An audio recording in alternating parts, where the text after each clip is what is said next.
Buddy, put that thing back in its holster. We haven't gone anywhere. I don't understand. Check out the MichaelDukesShow.com for information on how to get access to the podcast. Welcome to the party, pal.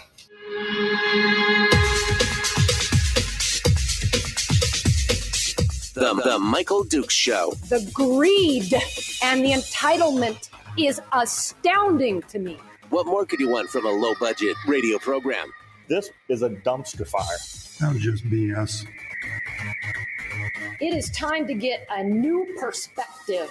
We know just what you need, and we've got just the cure. Open wide and prepare for a steaming hot cup of freedom. I just don't fathom it. The Michael Dukes Show, streaming live across the world. Live around the world on the internet at MichaelDukesShow.com and across the state of Alaska on this, your favorite radio station and or FM translator. Hello, my friends. Hello, it's Monday. Oh, baby, it's Monday, and we are ready to rock and roll. I got a big show for you today. Big show, lots of stuff going on. Let's give you the full rundown, shall we? This morning we're going to start off the program here with just a few headlines from around the state, a few things that are going on and happening, a couple things that make you just go, what? And then we're going to dive into it with Kevin Boden, who is with the Homeschool Legal Defense Association. He's the staff attorney and the director of the international division, and he is here to talk with us about homeschooling, expanding it, and the potential pitfalls and dangers of school choice. Now, I know that seems counterintuitive. You would think that school choice in regards to homeschooling would be, they go hand in glove, right? Well, the HSLDA's got some concerns, and so we're going to talk with him about those and figure out what those might be. What's the cause? What's going on with that? And we'll get that full rundown here in just a few minutes from Kevin. Then in hour 2, we're going to be talking with Nick Begich, the third. That's right, congressional candidate Nick Begich, who is going to be joining us every couple weeks here from now until Election Day to talk about all the issues that are going on, and we'll see if we can get him squared away here in hour 2. He'll be joining us, so should be a full boat. This week's already filling up. I was surprised. I did a little additional extra work last week, and I've already got a bunch of stuff scheduled throughout the week, and looking like it's going to be pretty pretty full. So it should be fun. We got Chris Chang on Friday. We've got of course Chris Story and Brad Keithley tomorrow. Then we have Greg Merced on to talk with us on Thursday about social media and teaching kids about economics and like personal finance, which I always thought was a fascinating topic, and more. We got stuff already lined up. It's going to be a good one. So we're looking forward to it. And of course, already it feels better, doesn't it? It feels better. I don't know about where you are, but it's like 7 above here at the old Radio Ranch, and it feels like almost like a tropical heat wave. I'm wearing a long sleeve shirt, and I'm thinking maybe I should have worn a short sleeve shirt here in the studio. It's nice and warm. So we're feeling pretty good about it, and we are ready to go. How was your weekend?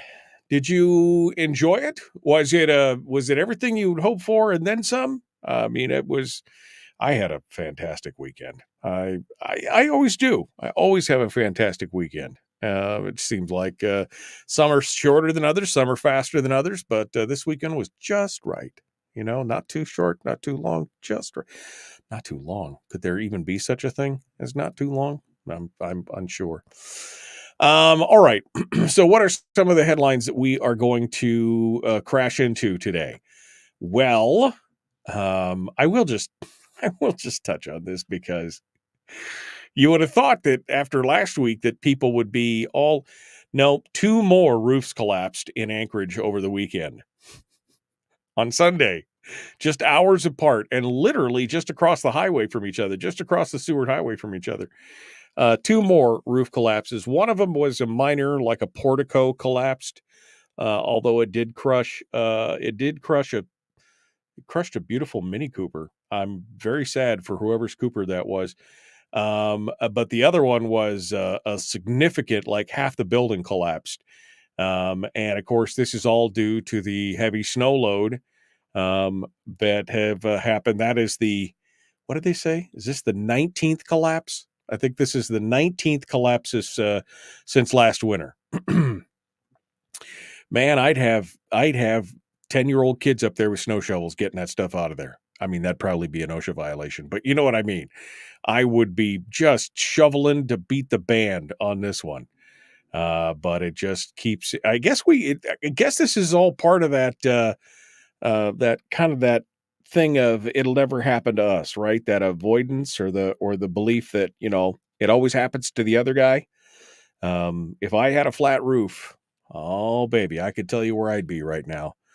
I would be somewhere else. I would be up on top with a shovel and a snowblower, getting rid of that stuff. So that I had to mention that one because wow, it just keeps going. I thought we would be beyond that.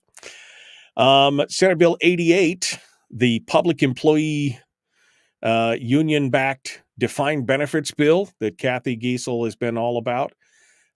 It was called to the Senate floor for a vote for reconsideration on Friday. And Senator Lyman Hoffman, who co-chairs the Senate Finance Committee, flipped his vote to a no. So that means that both co-chairs of Senate Finance have now opposed the bill, and which left the committee with no fiscal note, and then passed in the Senate with no fiscal note. I mean, that pretty much says it all. One Capitol insider is quoted inside of Must Read Alaska saying, "This is incredibly significant. We now have two finance co-chairs opposed to SB 88, a rural Democrat who does not believe it's fiscally responsible to reinstate pensions for 37,000 public employees. It's significant, too, because it signals to rural Democrats in the House that SB 88 is not the best thing since sliced bread," unquote. That was the actual quote. Senator Kathy Giessel, who is the lead sponsor of the bill, was choked up during her special order floor speech on Friday while she talked about public employees. Her husband works for the Department of Transportation and makes between $100,000 and $200,000 a year, according to her financial records. She is said to have walked out of the leadership meeting in the Senate president's office crying, perhaps realizing the prospects for her unvetted bill are weak in the House. And it is, it's just interesting to see, isn't it? It's still over at the House now. This really is nothing more than signal Lyman Hoffman's, intent. This is one of those things where you can have your cake and eat it too. You can have it both ways, right? You can vote for it, then you can vote against it on reconsideration. And so you could say you voted for and against it. So depending on who you're running against, you can have it both ways. But the fact that Kathy Giessel got all choked up about it, I just had to chuckle. I mean, I'm, as much as I'm concerned about, making sure that we've got the best that we can get here in the state, I'm having a hard time feeling for somebody whose, combined income is $500,000 a year by the time it's all said and done, getting all choked up about state employees. I mean, I think most of them are doing okay. I think most of them are doing just fine. Here's some other good news. I don't want to gloat too much, but Ann Brown, who's been the chairwoman of the Alaska Republican Party since 2021, is stepping down. The party chair position comes up at the next state convention for the Republican Party. It will be held in Anchorage in April of this year, the 19th and through the 21st. She sent her top committee officers a letter today in which she explained that she and her husband want to do other things besides party business in the coming years, and she's going to move along. Nothing to see here. Move along. And so I think I think that's probably good for the Republican Party. I mean, we've talked about this in the past. The Republican Party needs a revamp. They need a reset, a do-over. At this point, the only person who's announced that they're running is Nikki Rose, who I know nothing about. I'll be the first to admit I know nothing about. But as we could spend a big part of a segment here on this question alone about whether or not Alaska needs a strong leadership in the party to fix some of the problems, i.e., Lisa Murkowski sending money to fight party incumbents. And I mean, there's a whole bunch of stuff in here where, as a party chairwoman, Ann Brown, I feel, should have put her foot down and done some things. So we'll see what what happens here. It should be an interesting run coming up here in the near future to see what happens. And then finally, the House has voted along bipartisan lines to shorten the time needed to remove somebody from the state voting registry. James Brooks over at the Beacon writes about this one. HB 129 would allow the state to remove someone from its rolls in 6 years instead of 8. 8 is the current timeline, and it's one of the longest in the country, according to the records. The new 6-year timeline is still longer than the 4-year minimum in federal law. Sarah Vance is the chair of the House Judiciary Committee who sponsored it.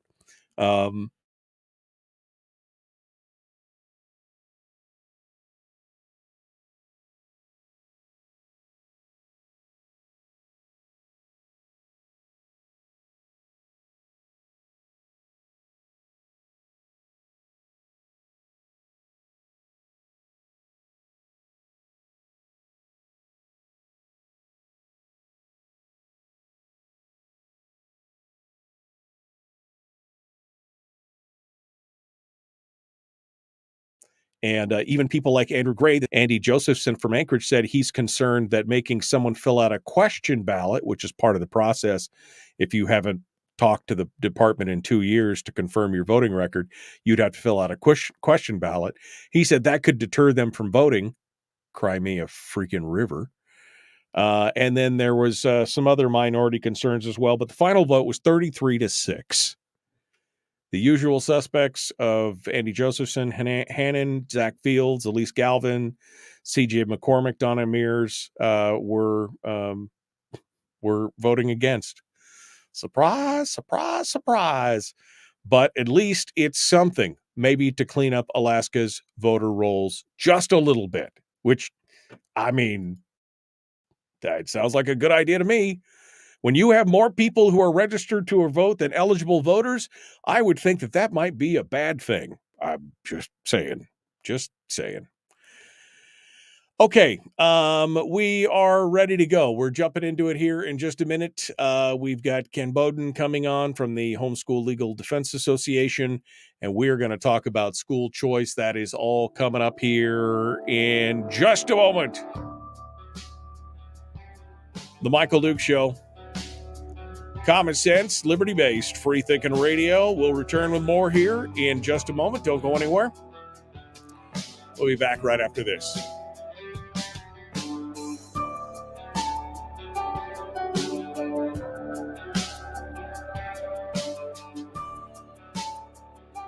If you missed the show, you can listen to it on your time with Dukes On Demand.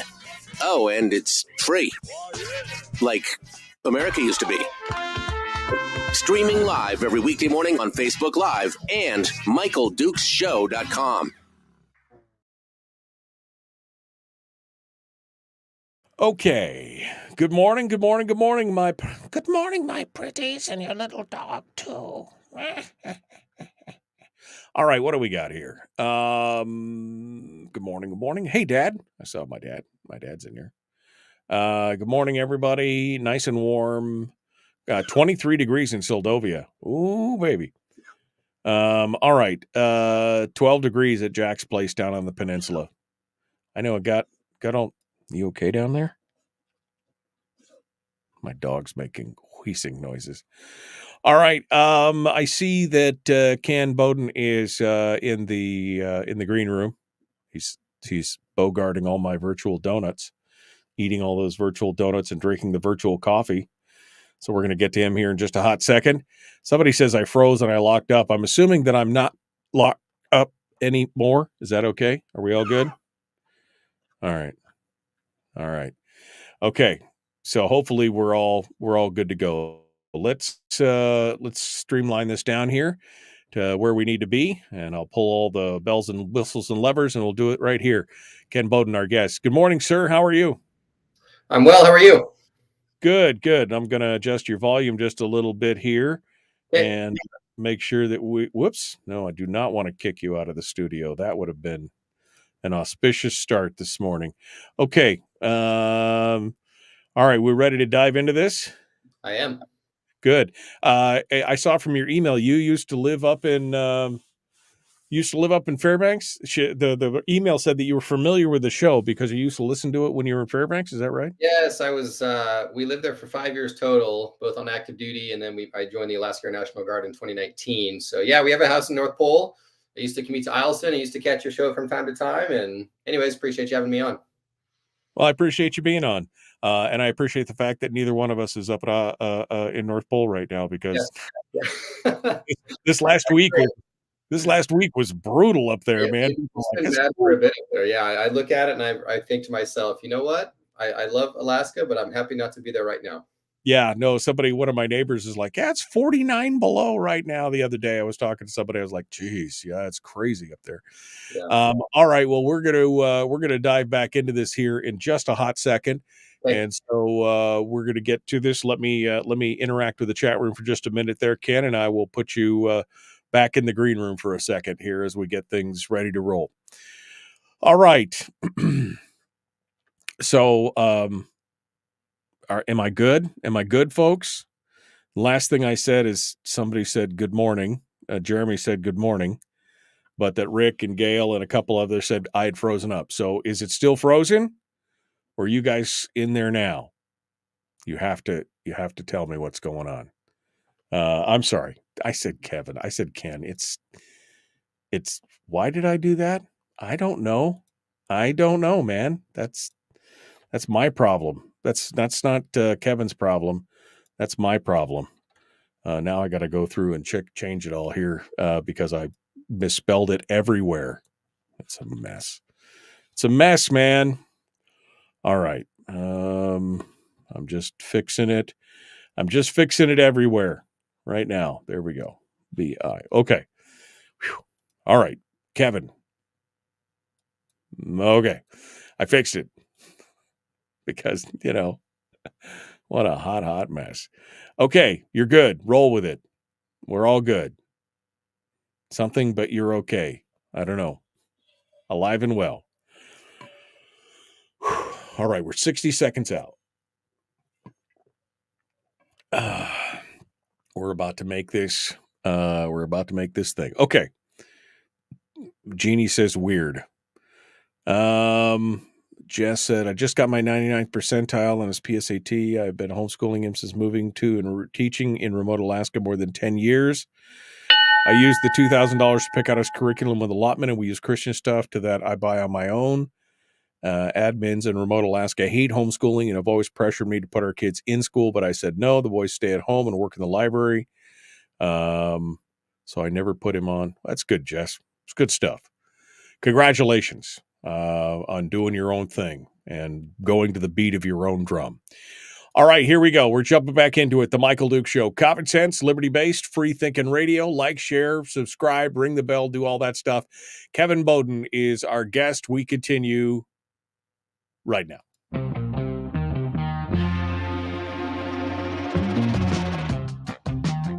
The Michael Duke Show. Seriously humorous with a pinch of intellect. Sorry. That is humorous. Here's Michael Dukes. Yeah, we are ready to go. Jumping into it right now, getting things started with Kevin Boden from the Homeschool Legal Defense Association.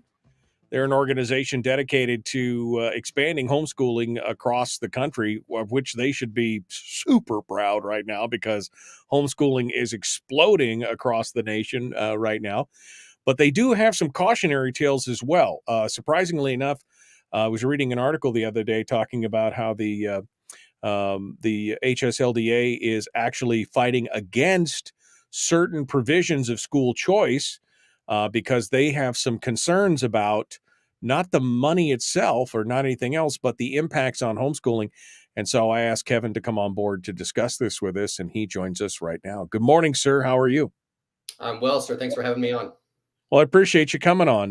Now, Kevin is not just some talking head from way out of town. Kevin's got some experience. He lived up in North Pole for about 5 years while he was up there serving in the Air Force or the Air Guard, and homeschooled his kids and everything else. So he's got some skin in this game. He understands what it's all about. So, Kevin, let's talk specifically first. I guess give us some background on the Homeschool Legal Defense Association. What is it exactly that you guys do? And then where do we go? Then we'll start talking about school choice and everything else. Yeah, so the Homeschool Legal Defense Association is a national homeschool advocacy organization. We operate in all 50 states and the territories. And our mission is really to advocate and advance home education freedom. And so we do that in a couple areas. Of course, we do it in the court system when necessary. We don't need to do that as much anymore, thankfully. We also advocate in state legislatures. In fact, just before I came on this show, I was listening to a state legislator out of South Dakota, which was looking at a school choice bill. And then, of course, we have about 100,000 members. And so we advocate, we help those members with any type of issues that they may have. Sometimes it's an equal access issue. Sometimes it's a superintendent who doesn't understand the law quite as well. And sometimes it's just a basic question for a family who moves to a state and wants to know how to start homeschooling in that state. So broad range of areas, but we've been around 41 years, and it's a pleasure to work there. And of course, homeschooling has always been near and dear to our heart. All our kids are now out of school. I had 5 kids, and we homeschooled them all. Our youngest, who just turned 18, graduated this last year. And so it was kind of an exciting time. And it was a decision that we made early on. Luckily for us, we had a lot of flexibility, and we used actually one of the homeschooling systems. We used IDEA, which allowed us to use state monies for curriculum and stuff. And then we bought our own stuff for things that we wanted, any kind of, if we wanted religious material or anything else, but they paid for all the secular things and all that. Alaska is actually one of the freest states in the nation for home. It's actually one of the best places to homeschool for the most part, and has been for quite a few years. Is that right, Kevin? That's correct. When you look at the statute, it has one of the best statutes in terms of just the freedom of the parent. And basically, it just says if you educate your child at home, you're excused from compulsory attendance. And so, as you know, no testing, no subject matter requirements, no notification requirements. So it is, in fact, one of the best states in the nation for those that do independent homeschool under the statute. And of course, many states are reaching out for that and trying to attain something similar. And one of the bigger things that's happened lately is there's been a big push for more choice in schools where people, and I think, and Kevin, maybe we could talk about this, the outgrowth from what happened during COVID, the lockdowns, the shuttering of schools, and then the resistance from many organizations, including major teacher unions, to reopen those schools, even after we were seeing that the remote learning that the schools were attempting was just not cutting it for most of these kids. In fact, they said, obviously, everybody knows, it's been quoted many times now, we had the greatest learning loss in a generation over just the course of that 1 or 2 years right during COVID. And but then I think what was really happened was that a lot of people's eyes were open to, one, how easy it was to actually take control of their own child's education, because I think that there was this boogeyman in the closet for many years that basically said, oh, you can't homeschool your kids. You're not smart enough. You're not a professional educator. You're not whatever. So you can't do that. And then it was forced upon them. And many of them discovered, well, this is not that hard. And in fact, it's kind of rewarding and maybe it's better and my kid is flourishing. Not all kids, obviously, but a lot of them were like, wow. And then, of course, the second thing was they got a peek behind the curtain at what the powers that be in the education industrial complex are really doing and what they really care about, with these teachers unions not wanting to open schools unless they got some social justice issues figured out and all this other kind of crazy stuff. And people really kind of peeked behind the curtain and went, whoa. And that's where we've seen this explosion in interest in, homeschooling, because it's gone. I mean, the numbers have just gone off the chart, but also on this idea of school choice, which could be a combination of things like, education savings accounts or the voucher programs, or in some cases, which I think is kind of the epitome of what we're looking for many of us, backpack funding, where the funding that would normally go to a student, no matter which school they went to, it follows the student instead of following the school. But you guys are saying that there are some concerns with that. So let's talk about what are the concerns that you guys have in the Homeschool Legal Defense Association about this new choices that are coming out and the monies that are tied to them, and what makes you guys nervous about this kind of stuff?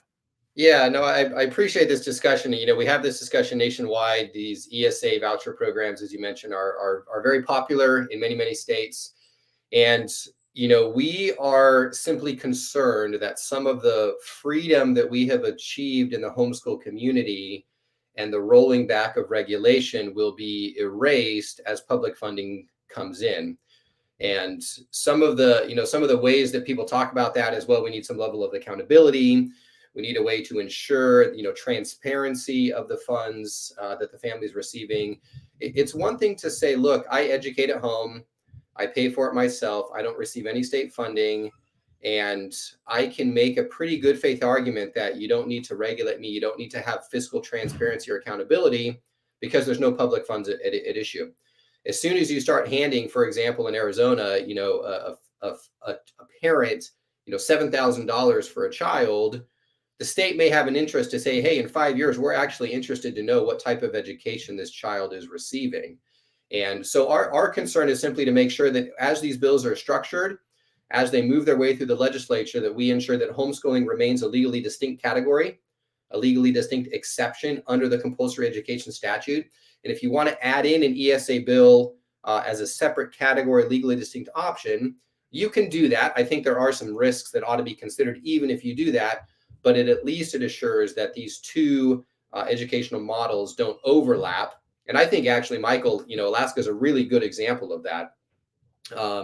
You mentioned IDEA, for example. We're familiar with, Raven and Cyberlinks and IDEA and some of these other programs. What's interesting about Alaska is those students are actually enrolled in the public school. And that's not Kevin Boden's opinion. That's the former Commissioner of Education, Michael Johnson, in 2022 said these are public school students. Right. And, they're colloquially referred to as homeschoolers in the community, but there is a category in Alaska of independent homeschoolers. And as you mentioned, what they have is no regulation.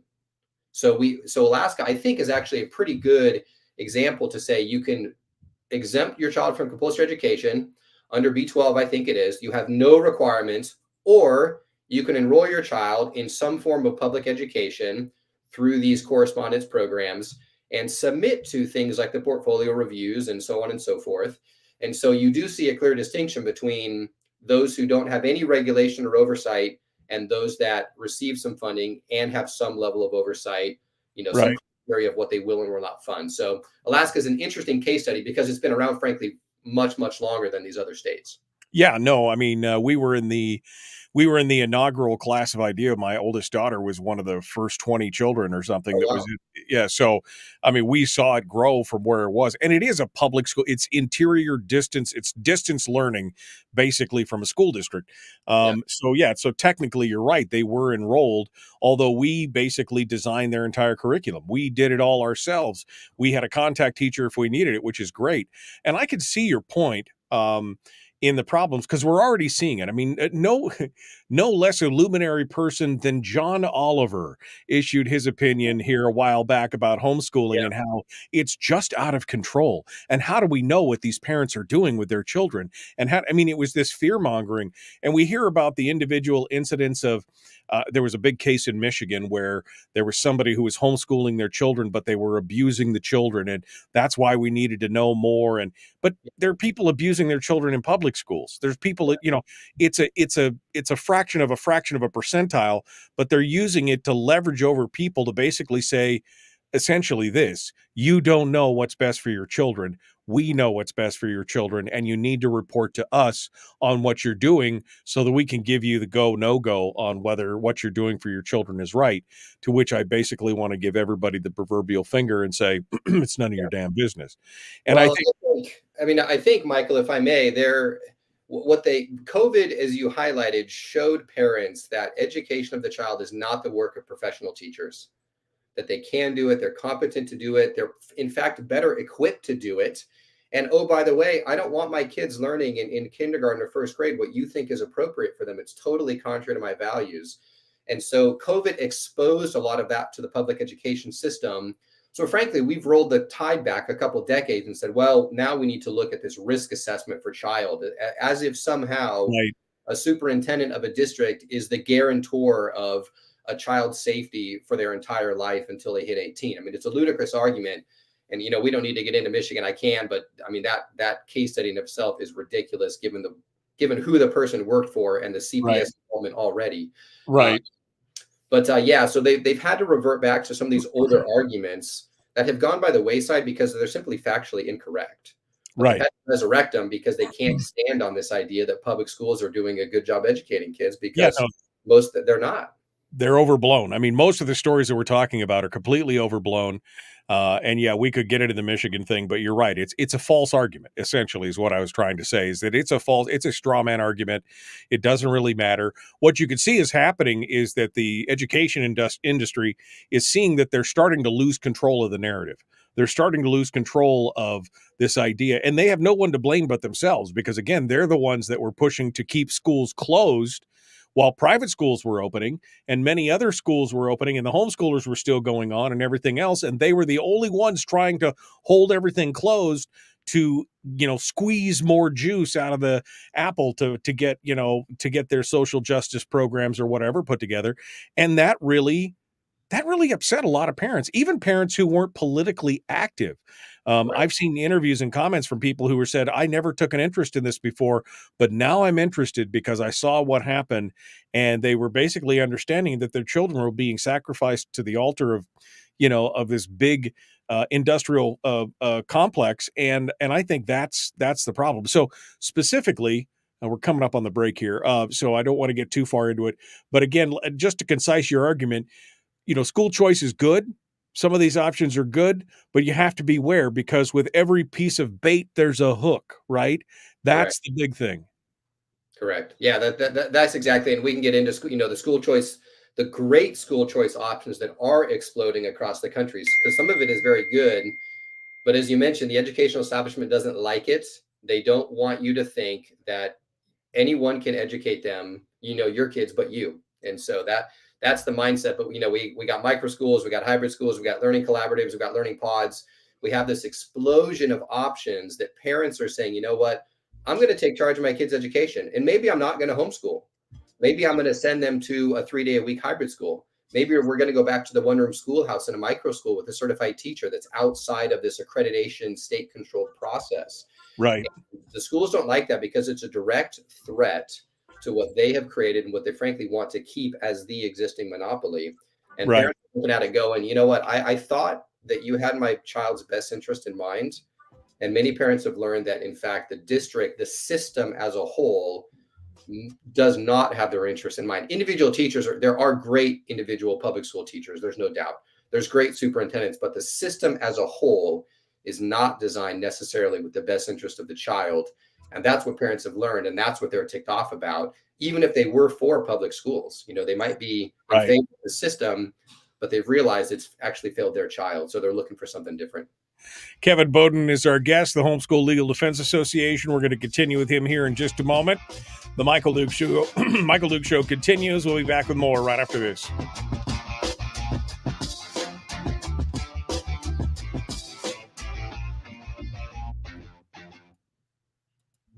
We're broadcasting live through a series of tubes, allowing all of these entities to provide streaming stuff going on the internet. well, it's kind of hard to explain. Sorry. Streaming live every weekday morning on Facebook Live and MichaelDukesShow.com. All right, we're in the break right now. Kevin Boden is our guest. Let's see. Homeschooling seems like a pay now or pay later scenario. If my son were still in school age, I'd rather make sure he knew how to read, balance a checkbook, and do basic math rather than have him walk around completely illiterate and thinking that men can menstruate. I'm with you on that one, my friends. Bill says, I literally deal with people that cannot sign their name on a weekly basis. You cannot tell me the public school system is a good thing. And then GD goes on to say, if someone is teaching my students something against my values, there would be no second chances. I'd pull the ripcord. I agree. I mean, this is one of the reasons why I initially homeschooled my kids, because I just didn't believe that the school system was doing a good job. Even at the ripe old age of 21, which is when we first had our first child, I decided that, we decided, not just I didn't lay down the law, but my wife and I talked and we decided that we wanted to homeschool our kids. And it worked out that, like I said, that for us, that idea was right there. We'd met many other parents who had been homeschooling independently up until that point, things like unit studies and everything else. But there has, as Kevin said, there's been an explosion, Kevin. And I want to get into this when we get back. Just that you reeled off just a few: teacher shares, learning pods, micro schools. I mean, there's a bazillion different types of things now. You want hybrid schools. You want to find a way to do it. We could find a way to do it. And I think that is the most exciting time for parents who want to have something different than the brick and mortar schools for their kids. Yeah, I would agree. And it's, let me give one example, which I think is pretty neat. I was at a school choice convention actually a few weeks ago, and someone shared a school and academic learning environment where they're teaching physics through a skateboard park. I mean, that type of innovation and ingenuity. I mean, could you imagine a kid who loves skateboarding that really doesn't want to sit down and open a physics book can go and learn about the physics through this platform of skateboarding? I mean, that is a phenomenon. That is American ingenuity.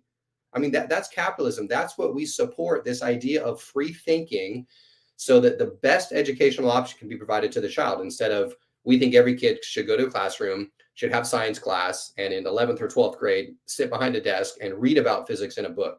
Why not take them into the world and show them physics in an environment where they want to learn and where it makes sense to them? And I think that's wonderful.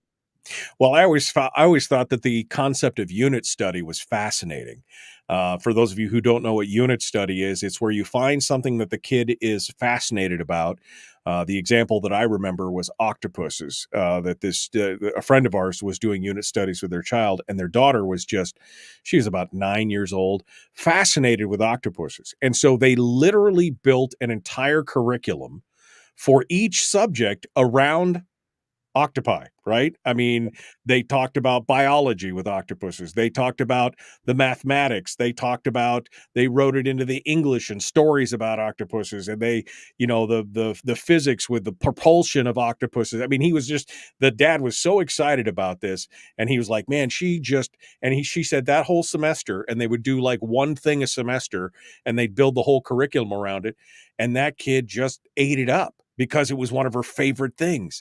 And she did and he showed me this big fold out thing where she had it all drawing art. She did the art, but in the art, she had cutaway views of the octopus and the propulsion systems and the ink and the brains in the arms. And I mean, it was crazy, but that was because, like you said, it was like hands-on, not just sitting reading dry facts in the classroom.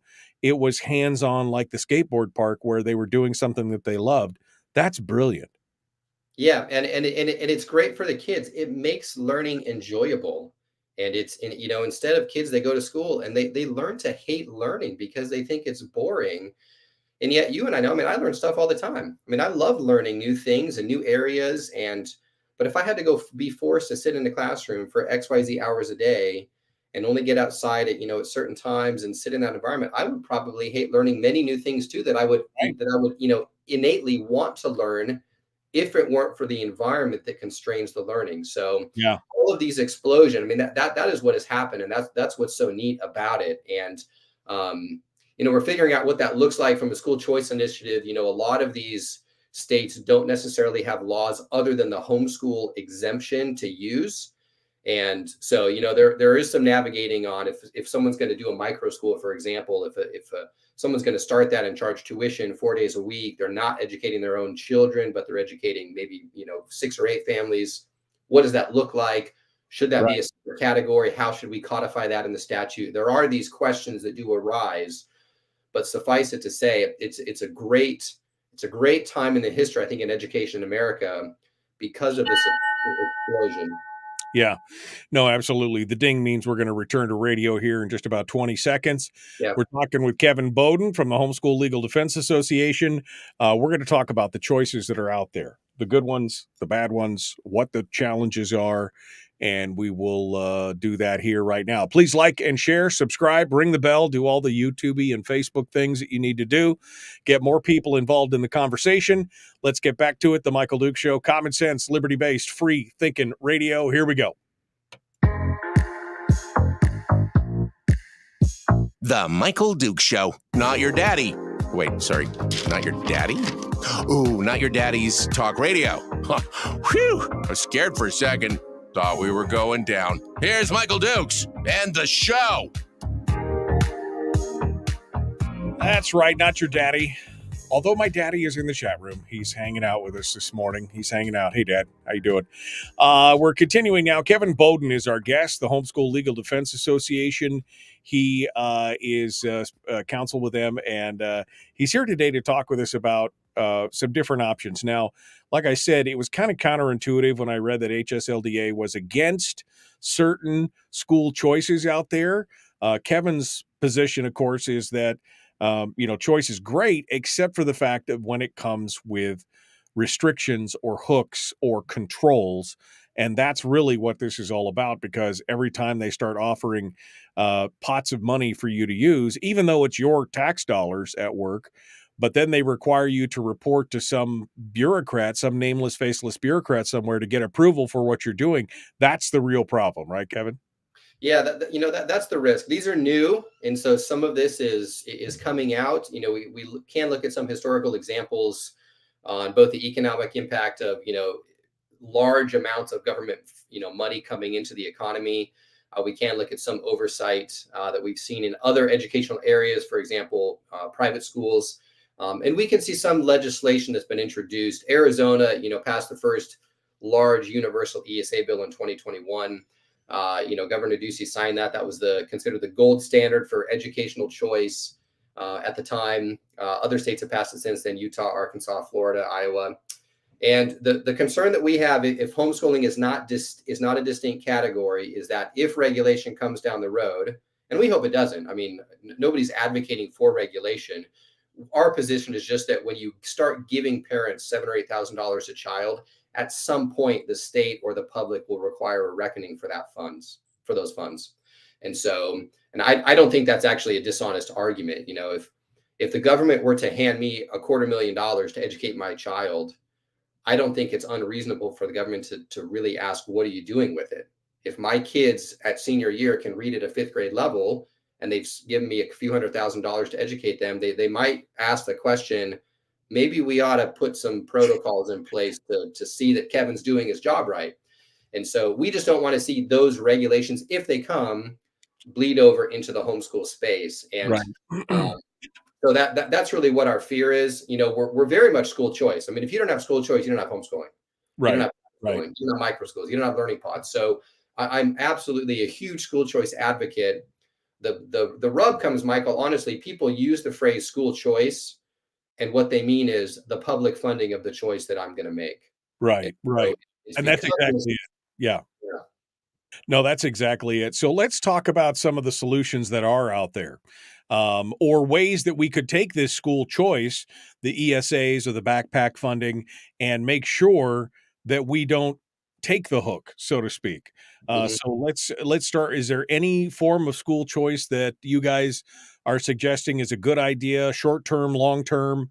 What are, is there anything that you guys would support at this point, or are you just leery of anything that has the public monies attached because of the potential for the hook later on? Well, we're laser focused on homeschooling. So if another educational option is created that does not impact homeschooling, our general position is that, we're neutral on it because we don't see that as a homeschool issue. So I'll go to Arizona, and Florida could be used as an example as well. In Florida, it's also it's very good in Florida, or in Arizona as well. It's not quite as easy as Alaska, but you file a one-time affidavit in Arizona when you start to homeschool. You teach the required subjects, and there's very little oversight beyond that. But if you are going to move from filing your affidavit in Arizona to the ESA contract, you rescind your affidavit of intent to homeschool and you sign your ESA contract. And part of what you're agreeing to in that contract is not to file your affidavit.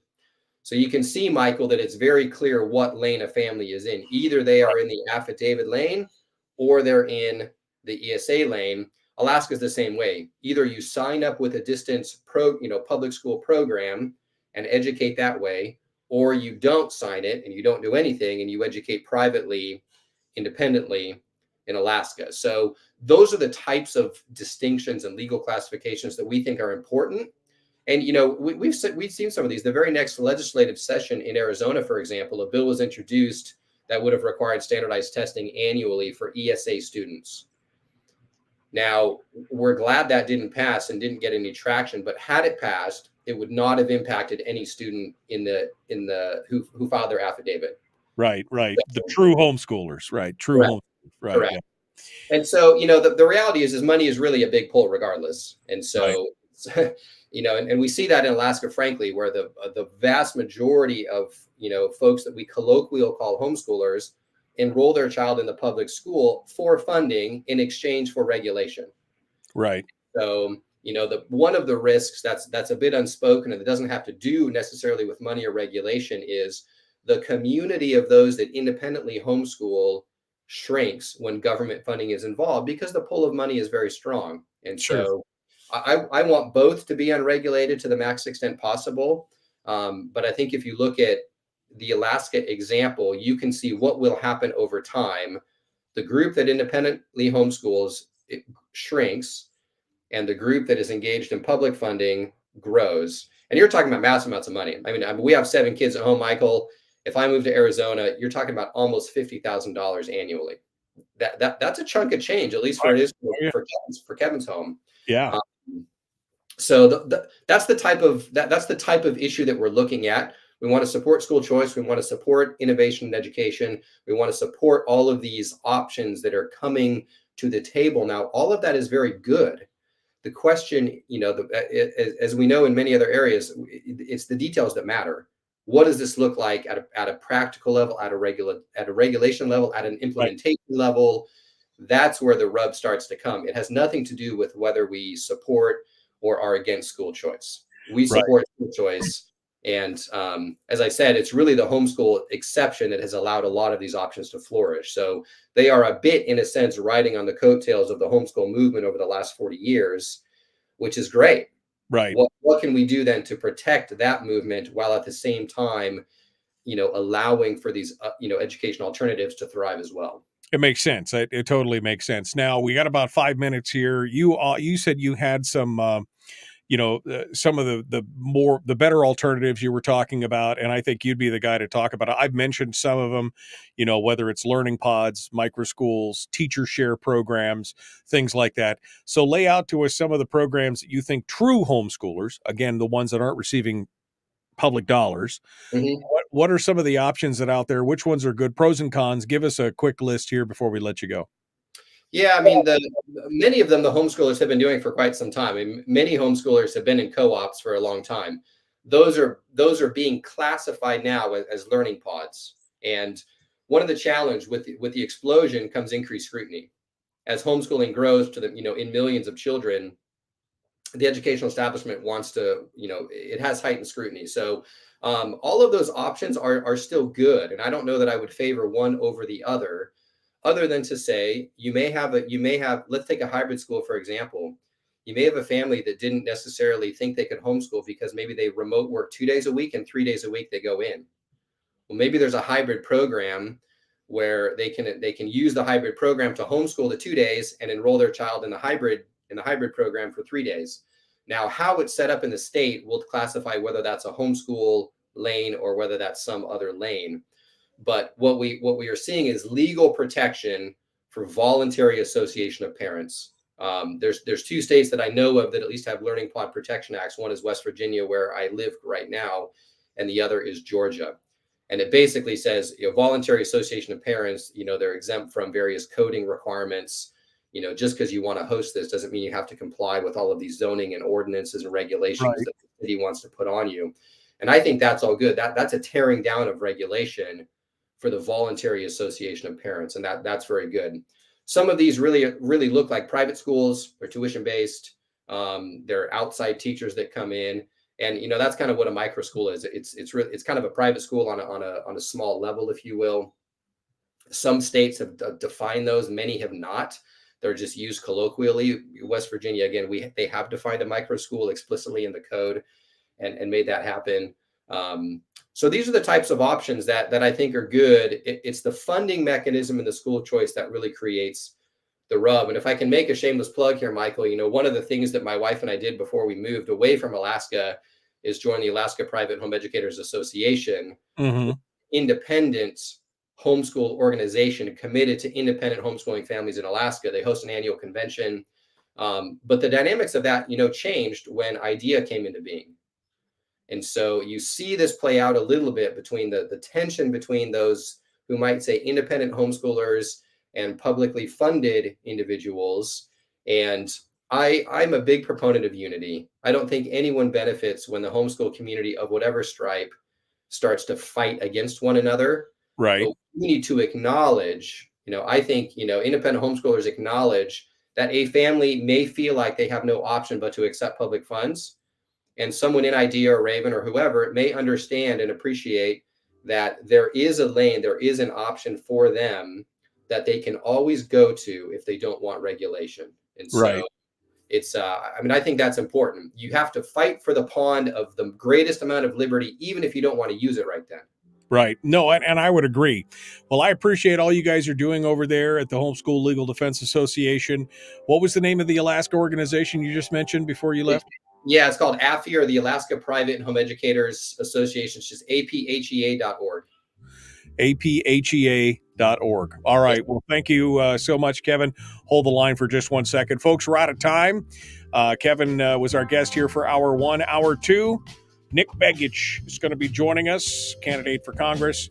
We're going to be talking with him. We'll return in just a moment. The Michael Duke Show, Common Sense Radio.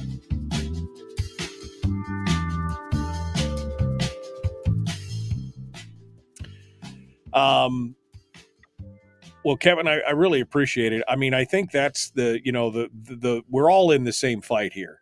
Yeah. Whether we're true homeschoolers, whether we're on some kind of interior distance thing, even people who are taking correspondence courses through the regular brick and mortar,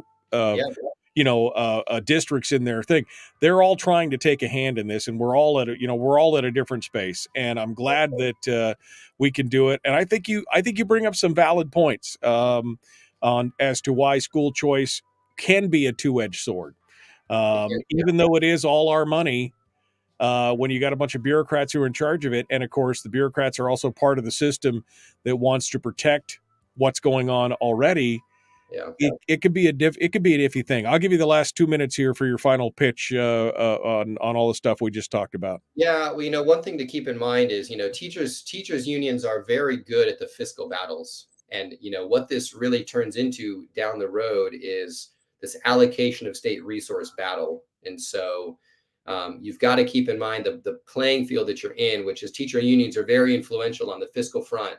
And we can't forget that when we go after this. And I would just close with, let's advocate for children. Let's advocate that kids get a good education. The public education system in general has demonstrated that it's not doing that. And so, but let's also acknowledge the risks that come with government funding. I think they are real. We've seen them historically. And we're just very zealous in advocating that homeschool remain protected and insulated from those risks. That's really what we're after. Well, I'm always reminded that the first taste is free, right? I'm always reminded that the first taste is free, and that sweet, sweet government lucre for the first couple, 3, 4 years, maybe 5 years may be good, but down the road, it doesn't mean that they can't change I change the deal, pray I don't change it any further kind of thing, where you're still getting the money, but now you got to jump through hoops and everything else. I think it's, I think that is some good advice, and we need to be paying attention to it. Luckily, now all my kids are out of it, so I've already done my part. But it's crazy. All right, well, Kevin, thank you so much for coming on board. How do an honor to be invited. I appreciate it. Well, I appreciate you being on board, and maybe we'll have you back on here in the future. What I'd really like to do, Kevin, I keep saying David, what I really like to do, Kevin, one day is to talk to you about maybe you could lay out for us all the non-government funded homeschooling. And we've talked about a few, microschool, et cetera, and describe what each one are. Because again, we're using different language, right? Learning pods are actually something else, or, maybe one day here in the future, we could sit down and you could lay out the 6 or 8 different choices and explain what each one actually does and what the mechanics are. Yeah, the challenge, Michael, on that, quickly is each state looks at those differently, and a lot of them are not really defined state. They're used colloquially. Right. I ask a microschool advocate, what's a microschool? And if you ask 10 of them, you'll probably get, 10. Well, and I think that's part of the problem for the public is that you've heard these things either be used interchangeably or, and so at least if we had a breakdown from a single perspective, we might at least have a better understanding about what the options are. So I'd be happy to. I can collate the data from across the nation and just say, hey, here's how states have looked at it. Here's how it's being used. Yeah. So the public hears it. They've got at least some framework in their mind of how to process that data. Well, maybe if you have time in a few weeks, I'll reach back out to you and we can get together again. Yeah, I'd be happy to. Appreciate it, Michael. All right. Thank you, my friend. Appreciate you coming on board. Thanks for joining us. That's Kevin Boden from the Homeschool Legal Defense Association. I see that Nick Begich III is in the green room eating my donuts and drinking my coffee. Hello, my friend. How are you? I'm great. How you doing? Not too bad. Not too bad. Doing my thing. Let me see if I can get your noise canceling on here because I'm getting a little bit of feedback from myself. Okay. All right. Let me turn that and turn that. Okay. I'm clicking stuff away here. All right. If you're all ready, I'm all ready. We're going to jump into this here in just a minute. Okay. Can you still hear me, Nick? I can hear you. Yep. Okay. All right. Good. All right. I just wanted to make sure that we're all good here.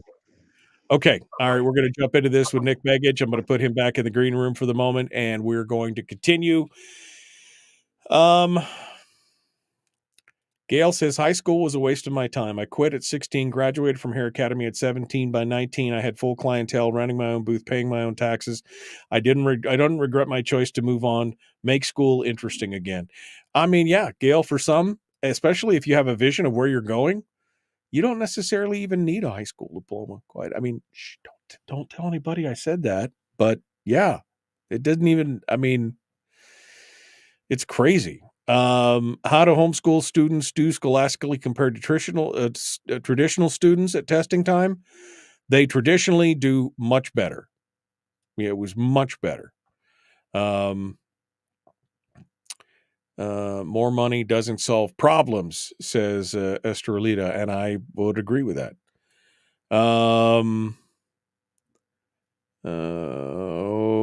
Okay. All right. Good morning, Nick. That was the last thing. All right. We're ready to go. I think I got everything. Homeschool. This is Jess. Homeschool purists piss everyone off who gets allotments. Well, yeah. I mean, look, they're all going to be that way. Like libertarians are the worst on that. You're not as libertarian as I am kind of thing. And yeah, I'm sure that there's homeschool purists out there who are prideful about the fact that they take no dollars from the state. Okay, great. Good for you. Some of us chose a little bit differently. Is it still homeschooling? In my mind, yes, because they're in my home. We're designing the curriculum. We're doing all that. Did the state pay for it? Yes. Are they enrolled in a district school? Yes. But we're in charge of that. I mean, we really were. So I don't get hung up on that little tiny stuff. I don't get hung up on that. All right, here we go. We're getting ready to jump back into it. Nick Begich, our guest, The Michael Duke Show, Common Sense Radio. We return with more right after this.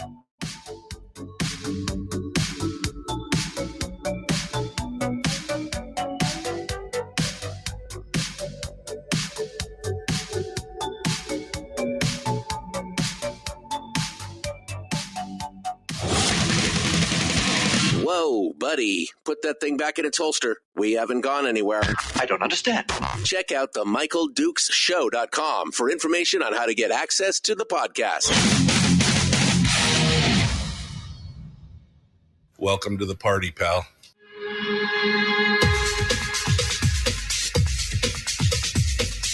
The Michael Dukes Show. The greed and the entitlement is astounding to me. What more could you want from a low-budget radio program? This is a dumpster fire. That was just BS. It is time to get a new perspective. We know just what you need, and we've got just the cure. Open wide and prepare for a steaming hot cup of freedom. I just don't fathom it. The Michael Dukes Show, streaming live across the world. Live around the world on the internet, if you can fathom it, right here at michaeldukeshow.com and across the state of Alaska on this your favorite radio station and or FM translator. Good morning, hour 2 of the big radio show, fastest 2 hours in radio. We just finished up with Kevin Boden from the Homeschooling Defense Legal Defense Association. Great piece. If you missed it, you can go back and listen to it on the podcast, which is available wherever you find great podcasts, including Google, iTunes, and Spotify. Or you can go back and watch it on the replay on Facebook. That's how it is. But we're now into hour 2. New bat time, new bat channel. Here we go. We're jumping into it today with our guest, Nick Begich, candidate for U.S. Congress. You know him, you love him. He joins us right now to discuss a little bit of everything. Let's get to it. Good morning, sir. How are you doing this morning? I'm doing well. How you doing, Michael? You know, no complaints, my friend. Nobody listens anyway, so what does it matter? It's just, it is what it is. So Nick, it's been a hot minute since we got a chance to talk with you. Why don't you give us an update on first and foremost what you've been doing here over the last I guess before Christmas. We haven't talked to you since probably October or November, so give us a rundown here. It's been a little while. We went through the holidays. We survived the cold apocalypse. Gotten a lot of snow down here in Anchorage for us anyway, and I guess we're thawing out today. We finally jumped above zero. So we just continue to travel the state. It's what I say every time I'm on your show. We're all over the place. We were just up in Fairbanks a couple of weeks ago at an event in Anchorage. We'll be having an event in Palmer this week, and I'll be down in Ketchikan and back up in Fairbanks here in about a week and a half. So we continue to travel the state. My priority has been and will remain meeting Alaskans where they're at, hearing from them what the issues are and what the solutions they believe will best address those issues. So the campaign's in full swing. Things are going well. We're excited about the momentum that's been building. And I think, every single day that we see more out of the current Biden administration and his allies in Congress, the more that I hear from voters saying, look, we've got to make a change. And people are turning their attention to the presidential election year this year. And we're getting a lot more interest in this race as people sort of pay more attention to what's happening at the national level. Well, and of course, we all know that presidential election years make for much better turnouts and a lot more people paying attention. It's the big dog race, that everybody's watching. And so everybody else gets to ride along on the coattail, so to speak, on this. And of course, we here in Alaska still focusing and still having to deal with the whole jungle primary ranked choice voting thing. What are your thoughts on that before we dive into other things, as to how that's going to impact us this year? Well, personally, I've never been a fan of ranked choice voting, and let me explain a couple of reasons why. One, for folks who decide, look, they just want to put one person down, which is you're right under our ranked choice voting system. They can be disenfranchised. They don't have a subsequent say in what happens, and that's been challenged in the courts. It hasn't been successfully challenged, but I continue to believe that that component of ranked choice voting is unconstitutional. But look, there's going to be a lot of folks that show up and vote because of that issue. I fully expect that will be on the ballot in November, and there's a lot of folks. If you look at the polling data, in fact, more than 54% of Alaskans in the most recent data that I saw want to repeal the ranked choice voting system and return to our traditional system of voting. So I do think that it's going to be top of mind for folks. It's going to drive turnout, and hopefully we'll be able to see a return to our traditional method of voting in Alaska. Nick, watching a lot of things that are going on, and this show does not primarily focus on national issues. We, for the most part, eschew national issues because, well, I mean, I kind of feel like, what difference does it make, right? To quote the famous personality, what difference does it make? We have very little effect individually on what's happening at the national level. Although that's what the mainstream media, they want us to focus on all these things, right? The breads and circuses of the modern era is everything that's going on in Washington, D.C., of which we have zero impact on. But, even I have caught and taken a look at some of the things that are going on specifically around the budgeting and the government spend and things like that. Now, you and I have talked a lot about arithmetic and math and how it's important, and how it seems like we've got a whole generation of Congress critters that have forgotten the very basic premise of arithmetic, that 1 + 1 = 2, but 1 - 1 = 0, not 2, which seems to be a real problem for many of the folks in Congress. So let's talk for a minute here about the overall budget and the size of the budget and the deficit that we've talked about that's growing as we speak. Absolutely. I mean, this is something. The numbers are so large they can be hard to sort of wrap one's mind around, because when you start talking about billions, hundreds of billions, or even trillions of dollars, I mean, these are astronomical figures. But you really got to break it down. Right now, the United States debt, how much money the United States owes to foreign governments and individuals and corporations and pension funds and other investors in our debt, that's $34 trillion. Big number. But for every U.S. taxpayer, for every person who pays taxes, that's almost $250,000 in debt. $250,000 in debt for every U.S. taxpayer. There's a lot of energy in the media, time spent talking about how much debt the average American has for student loans or for car loans or for home loans. Not a lot of attention and time spent talking about the $250,000 that every U.S. taxpayer is burdened with. And you might say, well, I don't make payments on that. You do. You make payments on that in the form of taxes, and you make payments on that in the form of inflation. And there's a direct connection between the amount of government spending that's going on down in D.C. and the inflation that we all bear when we go to the grocery store, when we go to the gas station. Those are real costs, and they're what they call a hidden tax. It's not something that the U.S. government passes as an overt tax, but we all end up paying for it in the end. Right now, the government just crossed a threshold for the first time in history. We're paying over $1 trillion a year in interest payments, just interest payments. That represents 40% of all personal income taxes, which means if you're paying taxes, 40% of all of that money is going straight to interest. right now, and it's only getting worse. And so you see this issue, and it gets talked about every Congress. And one side, frankly, my side of the aisle, the Republican side of the aisle, talks a big game on this, but we end up spending just as much as the Democrats do. And what you've got to have is you've got to have enough people from any side of any aisle that are willing to go down to DC and be serious about cutting the budget and reducing the deficit so that we can get this back under control. And I think one of the things that we need to look at is the actual growth of that. You were just talking about the debt payment. Last year, 2023, the debt payment was just over $900 billion, so just under $1 trillion. And the OMB is already projecting that this year's payment will be $1.18 trillion. That is a 35% increase in debt service payments in a single year.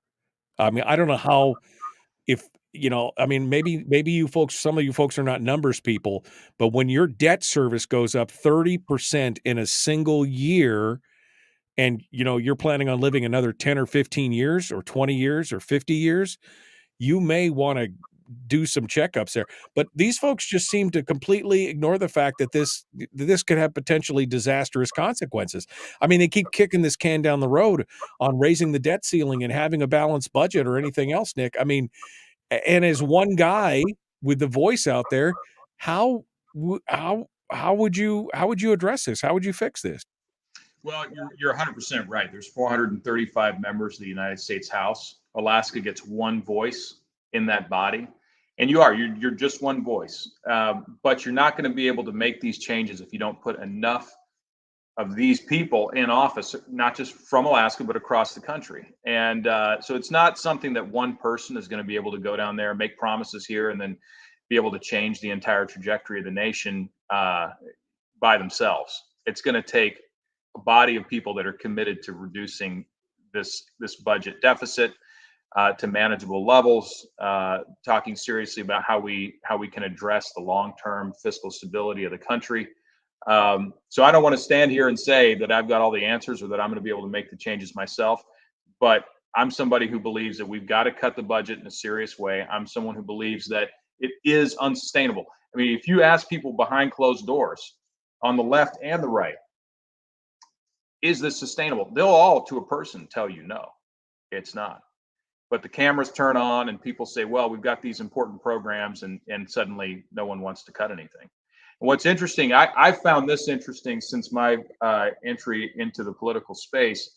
I see politicians on a regular basis, particularly in Alaska, coming back and saying, look at all the things I got for you.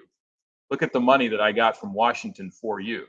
What they failed to say is that is your money. They didn't go pick someone else's pocket. That's your pocket that they picked. And the reality is they're spending money in ways that you would probably never spend your own money. And they act like this is some sort of third-party cash that just exists out there in the ether, but it's your money. It's being spent in ways it shouldn't be spent. And this is not something to be celebrated. This is something that, yeah.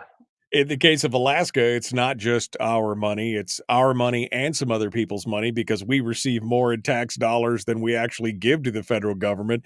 So we're actually, thank you folks in Poughkeepsie. Thank you for spending your tax dollars in Alaska.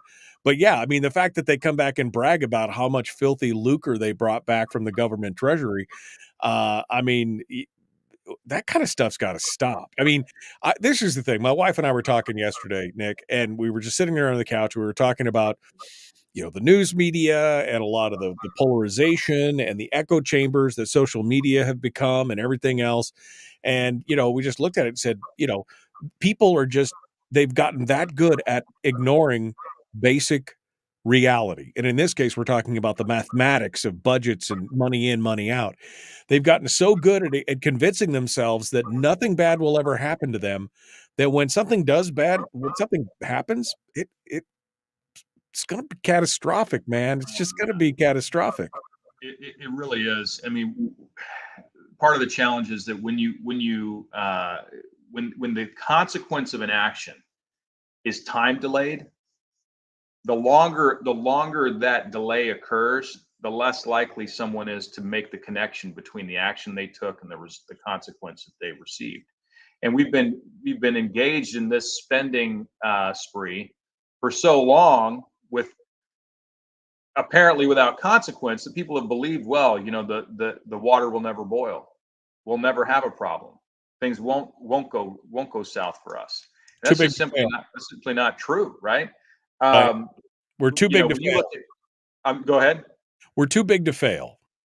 Right. That's what people believe. But when you look at other governments throughout history, when you look at what's happened in Argentina, when you look at what's happened in Venezuela, when you look at what's happened in World War I Germany, right? There are many examples. When you look at the reserve currency status of Britain and Portugal and France and Spain, they're not the reserve currency today.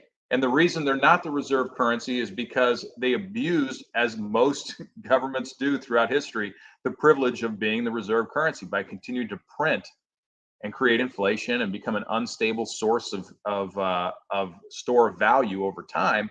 And the United States government is falling into the same trap. And if we don't get this under control, eventually the world will move on. They'll find another currency to store value over time.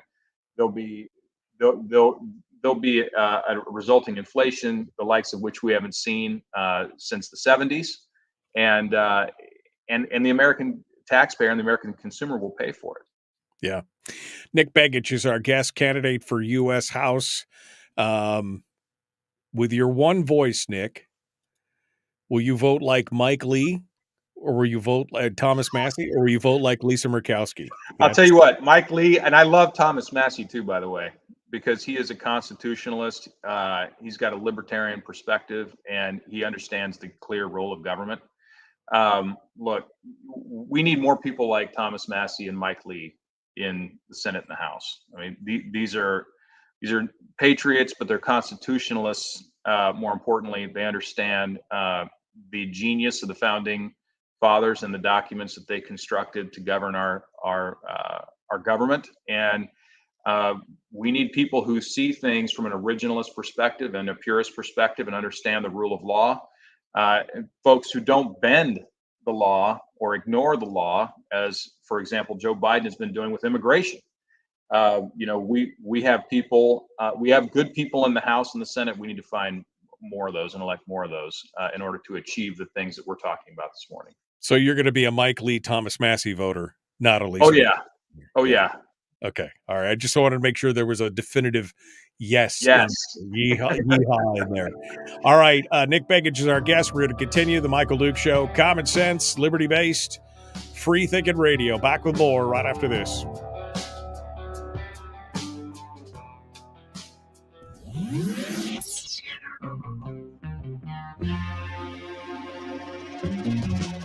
Running on 100% pure beard power. Oh, also some coffee. We dip our beard in coffee. Nice beard. The Michael Duke Show.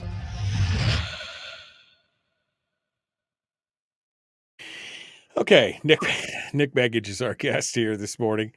Brian says, face it, we are junkies. Yeah. I mean, right.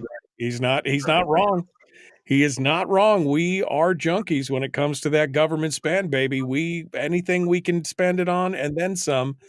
And don't you worry, we guarantee you we'll get everything fixed, but we won't touch Social Security or Medicaid. We'll make sure you know about that. We won't touch those things, even though they're the two largest primary source. I mean, we won't touch that. I mean, it literally is just like the people who get the promise of, we're sure you'll be cured. Meanwhile, you're still slurping down the liquor and sucking down the cigarettes. And we're sure you'll be cured of that cancer and that liver disease. Don't worry about it. It'll all be fine. They're just lying to you. I mean, they're just lying. These folks, they say those things, right? But then they spend in ways that virtually assure that those programs will be impacted. Assure it.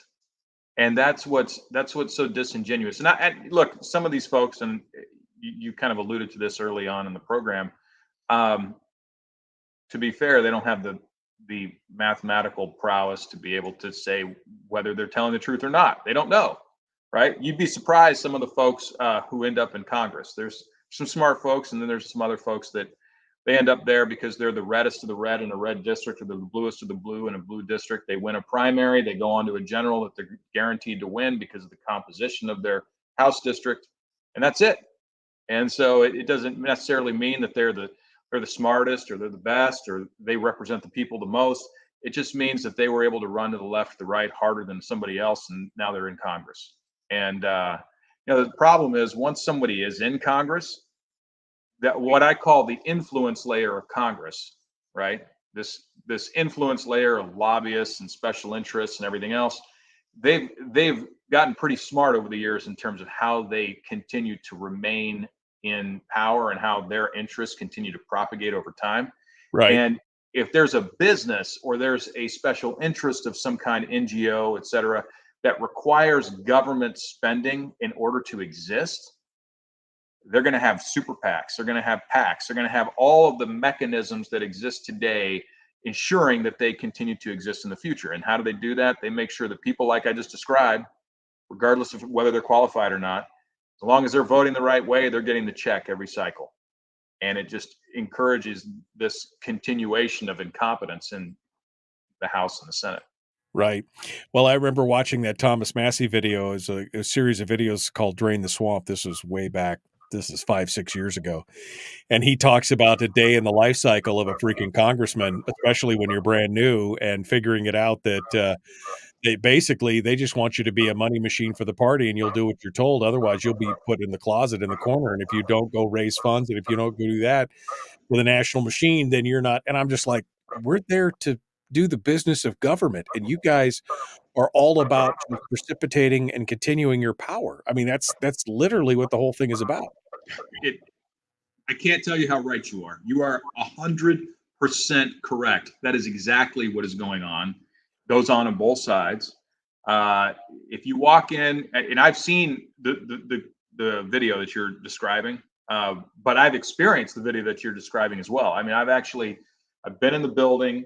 I've seen the row of sort of phone booth offices where members of the House are literally making calls, raising money for the NRCC, and you've got a dues number. You've got to hit this number. If you don't hit this number, you're not going to get the committee assignments that you want. You're not going to get the chairmanships that you want. You're not going to be able to represent your district in the way that you need to. And I think what a lot of members figure out at some point or another is that this is a lot of work. You're already flying back and forth to your district. You're on the floor voting. You're doing fundraisers for your next election, because in the House, it's only 2 years that you're there. And folks recognize that, and then they start taking these checks that I just described. They take that check from the influence layer, and it allows them to take a little pressure off, but it creates the problems that we were just talking about. Nick Begich, our guest. Like, share, subscribe. Only 20 of you have liked this show. There's 60 of you here. What's up with that? Seriously. I mean, give me the finger or something in there. Let me know you hate it or you love it or whatever. Let's get it done. Here we go. The Michael Duke Show, Common Sense Radio.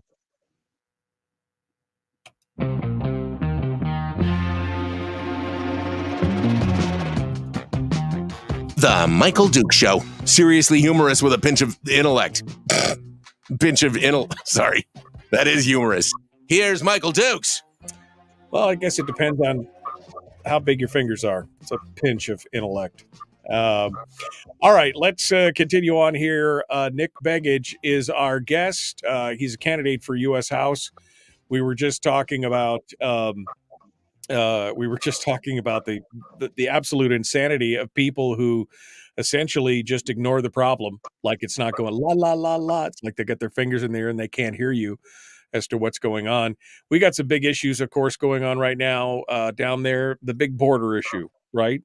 Everybody's worried about the border, and there's a big bipartisan deal that's going through, and the president has already told Texas that you can't do all the things that Texas was already doing. Although, I don't know if you saw the numbers, that they were going from something like 4,000 crossings a day to 200 after they did all that, and they saw a 75% increase. Now they're taking videos. A surfer the other day in California caught video of a boat grounding itself in San Diego right in front of him, and a bunch of migrants jumping off of it and leaving this $15,000 boat that they apparently had stolen in Mexico, just drifting in the surf as they ran up there. And this guy was not political or anything. This surfer was just like, he's like, what's going on? And they said the increases of border crossings or insertions from the sea has gone up 75% in California because Texas has gone down 75%. So your thoughts on this border deal? Walls work. Walls work. If walls didn't work, you wouldn't see Nancy Pelosi put a wall around her house. Right. Obama put a wall around his house. Right. Walls work. There's a reason we have walls and barriers. And what Texas is doing, I'm fully supportive of. I've said publicly, I stand with Texas on this. They're asserting their state's rights. And look, I believe that the Biden administration, they're not just looking the other way. This is a desire that they have to bring in millions of illegal migrants, aliens, to our nation for the purposes of giving them a pathway to citizenship and turning them into voters. There's no other explanation for what they're doing. What they're doing is lawlessness. And I think what the governor of Texas is doing, and what other governors around the country are doing in supporting him, is asserting the rights of not just Texans but Americans generally. We have to secure our borders. If you don't have a strong border, you don't have a country. And I think what we're seeing right now is impeachable. I think impeaching Mayorkas is just the beginning of what needs to happen in order to hold these people accountable who are clearly willfully breaking the laws of our nation by encouraging this massive wave of illegal immigration. So what's this? I mean, so what's your solution to this? I mean, I think under Trump, we had a solution, right? We had the Remain in Mexico policy. Quite frankly, that's consistent with international policy as it relates to asylum claims. This is what they did in Europe, finally, to stem the tide of some of that illegal migration that was occurring. What you saw as a case study in Hungary, and I believe the Czech Republic, but I know Hungary for sure, Viktor Orban, who's the president of Hungary, set up a razor wire barrier, and illegal immigration into Hungary dropped 99% virtually overnight as a result. That works, and that will work in places like Texas, as long as you have the federal government honoring what the state is doing, right? The state has put up the barriers in the Rio Grande, they get taken down. The state has put up the concerted wire on the border, and the feds come in and they cut it down, right? The feds are the reason why we're not seeing more effectiveness in this border control, but we know that it works. And so I think that's what you've got to do. You've got to make sure that you have proper barriers set up, that you're enforcing the laws, that you're deporting people that are in our nation illegally need to be deported. They need to be sent home. And folks have said in the past, well, that's not really possible. It's possible. If they got here, they can leave. And we need to make sure that those folks are going back to their point of origin. This is the libertarian viewpoint on this has been difficult over the years because there's a lot of libertarians who are basically, open borders. Everybody should, kumbaya. People should be able to free move back and forth. The problem is that's a very utopian type of ideal because there are bad actors out there who have bad intentions for your free market state. They would rather you not have a free market. They would rather you not have freedoms. They would rather you live under their rule, whatever it is. And so you have to be able to secure the borders. And that's an important component of any national sovereignty issue is you have to be able to secure the borders. You can have all the freedom you want inside, but you can't just let anybody come in without some kind of screening process. I mean, it's got to happen. Yeah, you have to. You're absolutely right. You don't know who these people are coming over. And we have, look, folks come into our country legally every day.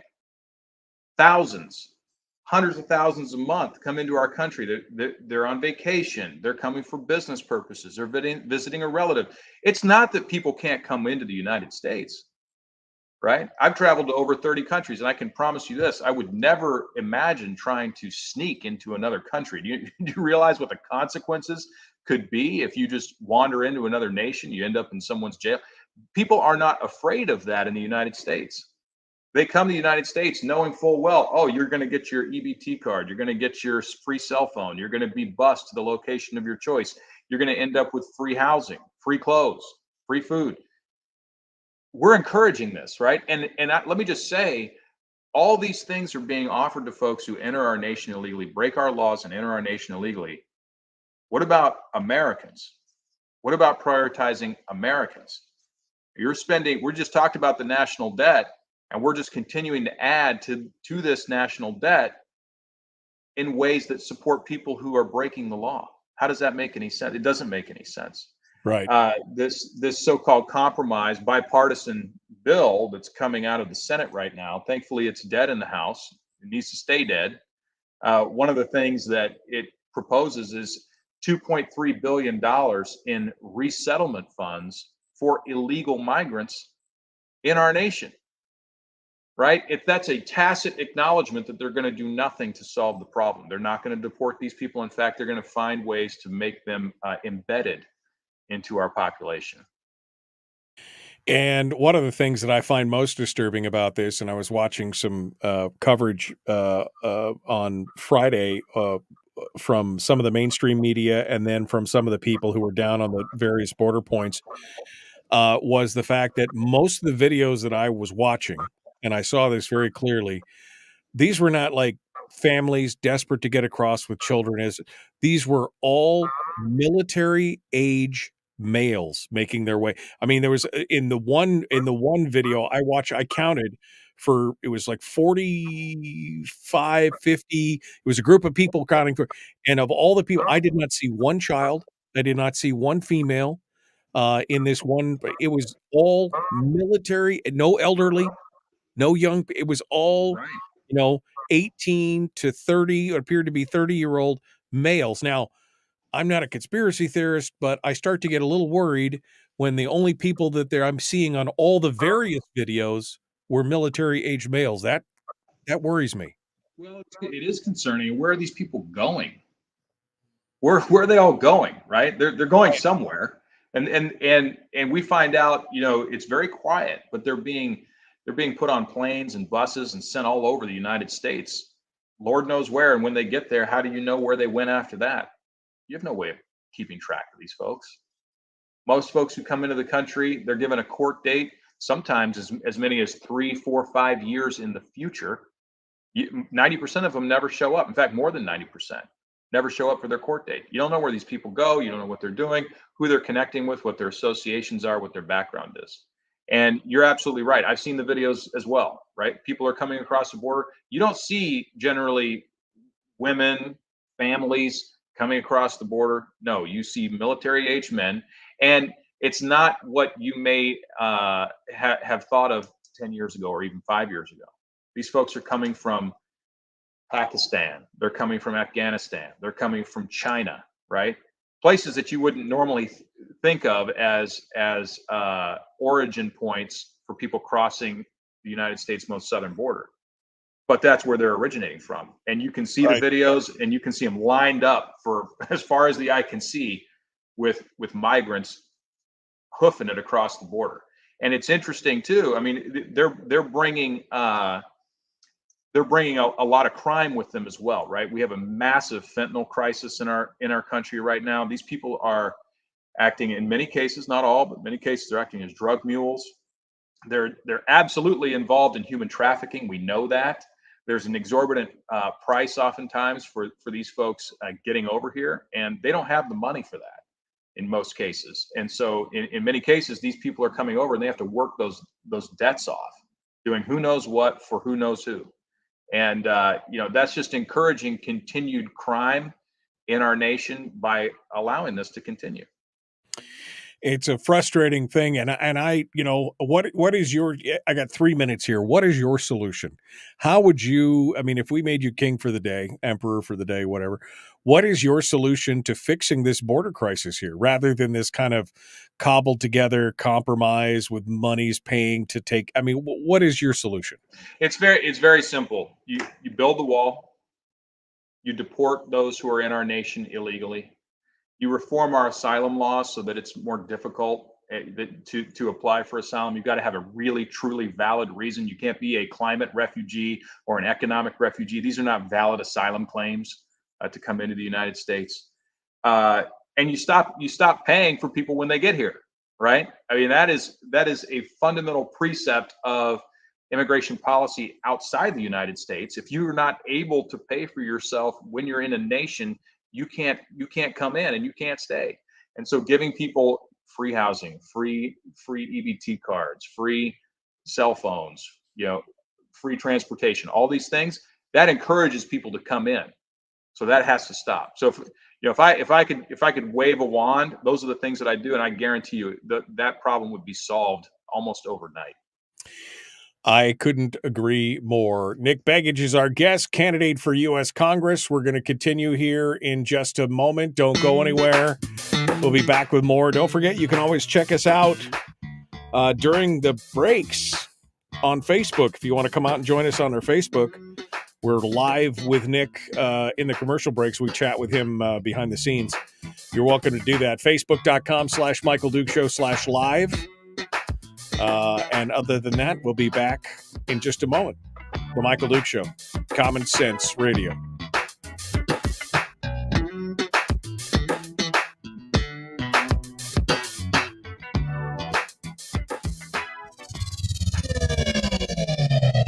Your mental suppository. The Michael Duke Show. I'm always here to get a laugh. That's all I'm here for, just to get a laugh. Those outtakes make me laugh every time I come on. Yeah, hilarious. I'm only here to make everybody laugh. I'm just going back through some of the comments here. Seriously, the country has been invaded, unprecedented times. I mean, that's the problem, is that when you get a bunch of immigrants that come across, they're all military age males, then you end up busing them or flying them all over the country. And all I can think of is troop movement. I mean, I'm not a conspiracy theorist, but if you're taking groups of migrants and plonking them down all over the country, and they turned out that they are bad actors, you've just seeded your own ground with poisonous seed. I mean, what are you doing? Oh, it's so wrong. It so violates your sense of logic that there's no other conclusion except it's by design. I think that's the hard part for a lot of us, is that nobody wants to believe that there's a group out there that would actually want to destroy the United States, right? What we want to believe is that, okay, well, this is the other side of the aisle sees things differently than we see things, and therefore, maybe it's just a difference of perspective. No, it's not a difference of perspective. There is no explanation for what is being done, because what is being done is systemic. It's systemic. Right. You send these people all over the United States, and you have no way of finding them again. There's no way of collecting these people up and saying, okay, well, who are you and where are you and what are you doing here and how are you surviving here, and we need to process your claim. No. And so you're 100% right. And at the same time, as a part of this, and I call it a so-called bipartisan bill, because anytime you can manage to find one Democrat or one Republican to put on the other side of the aisle's bill, they call it bipartisan, as though everyone's supportive of this. That's not true. Okay. But another component of this bill, $60 billion more for Ukraine. $60 billion for Ukraine. And what exactly is that being spent for? Well, ostensibly, presumably, it's being spent for their border security. that wall was supposed to cost about $10 billion. Okay, double it, call it $20 billion. And we want to spend $60 billion more for Ukraine. By the way, we haven't quite spent $60 billion yet. So this is more than doubling how much has already been spent by U.S. taxpayers in Ukraine. Did you know that worldwide right now, the U.S. has the third largest fiscal deficit as a percentage of GDP? You know who number one is? Ukraine. Ukraine's asking us to fill their fiscal gap. Right. I mean, we're right there next to them. This is insanity. It is insanity. And the idea that we're going to continue to prop that war up, which, by the way, is on Europe's doorstep. I'm not sure why we have to be the ones to pay for it, right?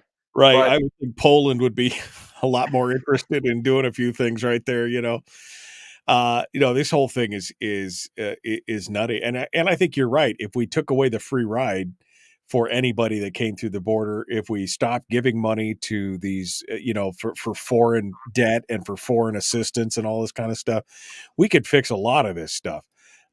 Charlie says the U.S. government provides over $100 million per year to NGOs to help illegals come into this country. Yes, I know. It's like we're causing our own problems. Shocking, I know. But I mean, that's where we are today. And it's true. And that's just the overt portion of budgetary spending. There are additional ways in which these NGOs are being supported. For example, I've heard from folks recently that say, look, we send dues into the United Nations. The United States I believe we're more than half of the dues paid into the United Nations, paid for by the United States. And many NGOs receive funding from the United Nations to do the exact same thing, but it's not covered in that $100 million that was just mentioned. So there's a lot of other ways the United States government's funds are being used, redirected toward things such as these that ultimately hurt us. And again, this is not just a Democrat problem. This is a Republican problem too. I mean, like I said, you got the left wing and the right wing. They're all part of the same bird, right? It just doesn't matter at this point. Your Republican colleagues in Congress have gone in there and say, "Don't worry, we'll protect something and we'll do it." But they spend just as much. George W. Bush, he built up the police and the security state. Donald Trump increased the deficit by ungodly amount. I mean, this is not, I'm telling you folks, this is not a Republican and Democrat thing. This is a bigger, badder, better, more invasive government versus the minimalist government that you can get by on. That's what this is about. Would you agree with that, Nick? I completely agree. Well, and I said as much earlier in the show, but I think between Republicans and Democrats, you just have different deficit priorities. Yeah. One says, I don't want to spend the money here. I want to spend it on these things. Exactly. But nobody is serious about actually cutting the government back to a reasonable size. Well, that's 100% right there. I think we should repeat that when we return to the radio. Here we go. The Michael Duke Show. Common sense, liberty-based, free-thinking radio. Let's do this thing.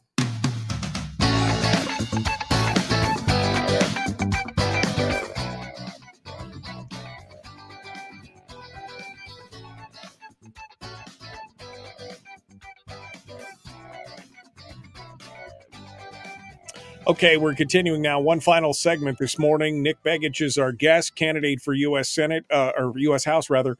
When we were just coming back to the break, I made a comment, and I think we need to repeat it because, Nick, the problem is that it's the left wing, the right wing. They're both part of the same bird or the same coin or whatever analogy you want to use. I mean, here in Alaska, we've got a similar problem.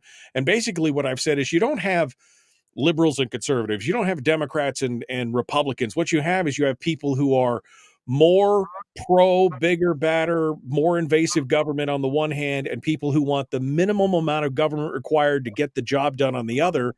And that's really what you have. Because, I mean, Republicans at this point are just as, they've colluded. They're just as culpable as anybody else for the scope where we're at in the nation, right?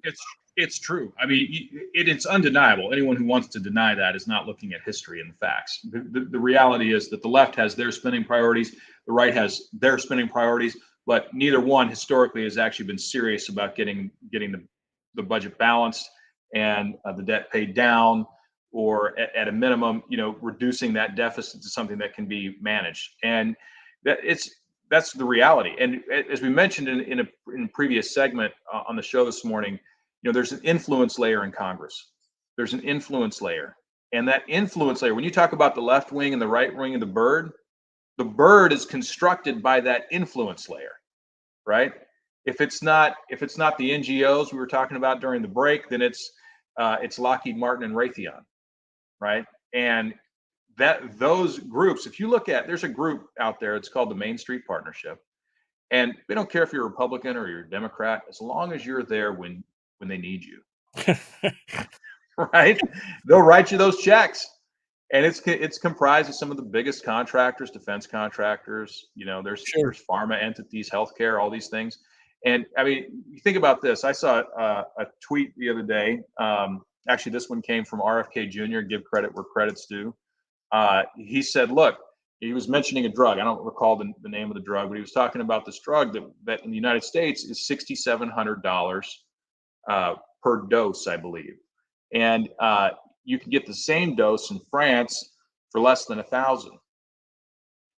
And why are we permitting that, right? Why are we allowing that? Because the U.S. consumer is subsidizing the rest of the world's healthcare, right?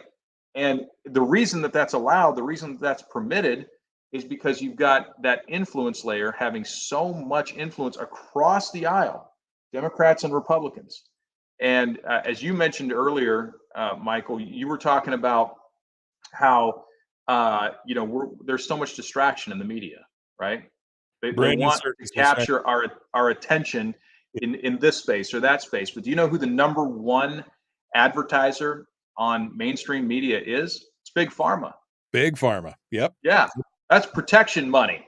They're not talking about Big Pharma. They're not talking about that disparate a cost in a particular drug on the nightly news, because that might frustrate the advertisers. We wouldn't want to do that. We wouldn't want to hurt their feelings, right? And that's right. I mean, there's huge issues here. I mean, I am for a strong military, but at the same time, I am concerned about the military, the industry, the industrial complex, as Eisenhower talked about. But I mean, let's face it, there's an industrial complex for almost anything these days. Education industrial complex, the pharmaceuticals, the military, all these other things where they're out there, and it's the protectionism of making sure that their spend is taken care of. And who's paying for it? All the American people at every turn, the American people. And because many of them are not engaged in the process, not paying attention to what's going on, they just roll happily along. But eventually the music's going to stop, and there's not going to be enough chairs for everybody. And all the industry complex people are going to get their chairs, and we're going to be the ones that are kicked out. I mean, and that's a problem. That's the truth. I mean, that's the absolute truth, what you just said there. The reality is, in this country, it's the little guy who's getting screwed. And people don't have time to absorb all this, right? Because A, it's very complex, but B, I mean, right now, I meet people on a regular basis every week that are telling me, look, I had one job, now I got to take an additional part-time job. Or maybe I lost my job, now I'm working 2 or 3 part-time jobs. I was in Fairbanks just a couple weeks ago. We're at an event, and there was a woman who stood up, and she was irate. She was furious. She was furious because inflation, she's retired, and inflation had gotten so bad that she was dipping into her savings in order just to pay for fuel and energy, food, her housing. She couldn't make it work anymore. And she didn't know how she was going to continue to make it work in the future. And she was furious and she was upset and she doesn't know what to do. And there's more and more people, not just across America, but in our state, that are facing those challenges. I mean, it's part of the reason why we see so many people leaving Alaska, particularly young families who are saying, look, I can't make it work up here. I'd love to stay here. These are people who grew up in Alaska that say, maybe there's not the right kind of job for them, or career progression, or housing has gotten too expensive. They can't make it work in Alaska. And these are the results of government policies. These aren't the results of the free market. These are the results of government policies on our lives. Yep. And it's incumbent on us to wake up to the reality as citizens of our nation. I know it's hard. I know it's complex. I know there's a lot of competing factors and activity and interests that are out there. And there's a lot of things that are competing for our time. But if we're not serious about understanding what's going on and electing representatives who will go in there with the guts to fix it, well, this is going to be our future. It's only going to get worse. Yeah. No, I mean, I agree. This is exactly the problem that you're discussing right there. Government, and this is the old Reagan quote, right? Government is not the solution to the problem. Government is the problem. We have this interventionalism at every level in the free market, in the ideals, what was supposed to be a small framework to protect us, legally protect us from bad people, whether through the courts or through the law enforcement or whatever, has now become this over-bloated, overarching thing where you've got to have a regulation for pretty much everything. You've got to fill out a form. It takes you years to be able to, it takes you years and tens of thousands of dollars to be able to cut somebody's hair. At some point, people have got to ask questions like, what is actually going on? Government is, they're talking about healthcare or childcare in the state of Alaska. Part of the problem, you know what it takes to become a certified child care worker instead of the old lady who down the street used to take care of your kids and would do it for a few bucks. Now she can't because it's illegal. Government is involved in every aspect of our lives. And I'll tell you right now, the framers at this point would have been down at the Tun Tavern talking a little treason over a beer, right? I tell folks, if the founding fathers were alive today, I guarantee you they'd be on an FBI watch list. These people that we celebrate would be unwelcome by our current government, and that's a problem. That's a problem. We should really. It's humorous in a way, but you got to step back and say, how is that healthy for our country? That the people who would have founded it today would be the public enemy number one. Yeah. I'll tell you one thing that we talk about some challenges. One thing that I'm really impressed by right now, I have to say, is what's happened to Twitter, or I guess what we're calling X now. We have a forum for free speech again, right? And that's actually pushing back on other media companies like Facebook, where this is being streamed live right now. There's an opportunity for us to speak again, and we need to do everything that we can to make sure that we have a public square that's open for people to express their views, to share information, without being banned or shadow banned or suppressed in some way. That information needs to be discussed. The First Amendment is the First Amendment for a reason. The founders understood that our ability to communicate is what allowed us to actually get to the truth and figure out what's real and what's not real. And to me, that is the issue of our time. That's what the 2024 election cycle is all about. It's about, can we get to the truth? Or are we going to have the heavy hand of government telling us what's real and what's not real? We're living in sort of a pre-Orwellian society or moment where we've got to stand up for the ability to speak and to be heard and to communicate, or we're going to lose that ability. Heaven forbid, big government bureaucrats on the right or the left move into those roles post 2024, because things will get worse, not better, if that's the case. Pre-Orwellian, I think you are. I think you're being a little generous. Yeah, being a little optimistic there. I mean, look at what happened with the misinformation and the administration during COVID and everything else. Pre-Orwellian, I think we're there. You got 30 seconds here, Nick. Give us, how do we contact you? How do we find out more? Tell us more about it quickly. Got a really active Facebook page. You can find us at Nick for Alaska out there. Same with Twitter or X, we're calling it now. Nick for Alaska is a handle. AlaskansForNickBegich.com is our website. We'd love to have your engagement in the campaign. We want to continue to expand our base, volunteers. If you got a question, reach out. I'm excited about the opportunity to run for this seat. I think we need more people in Congress that are willing to make the tough choices, push back against big government Republicans and Democrats, and say, look, we've got to get back to our original founding principles. We talked about Mike Lee, Thomas Massey. We need more people like this in Congress. Our guests, folks, we're out of time. Sorry, I was running hard there. Sorry. Break, Nick. You don't know how to count. I said 20 seconds. I mean, come on. Nick Begich, I will give you the last 2 minutes here, though, to make your final pitch here for the folks who are here or watching it later or listening to the podcast. Your final thoughts here on the program. Well, look, I mean, we've covered some good ground this morning, and I think what I love is the ability to talk at length about some of these issues, because long form, long form is where it's at. The tradition in American politics has been, if you can't say it in 3 to 5 seconds, you're losing. If you're explaining, you're losing. Well, I think if you're explaining, you're winning today, because people are craving truth and information and depth and discussion. And I'm encouraged by that, right? So we talk a lot about things that we can be negative or have a negative outlook about, but that's a turning point, because it allows us to have a real conversation about things like, what is the true role of government? What should it be? What's happening in our national debt? What's happening in our southern border, and how do we fix it? And the last thing in the world mainstream or sort of legacy media wants is an actual discussion.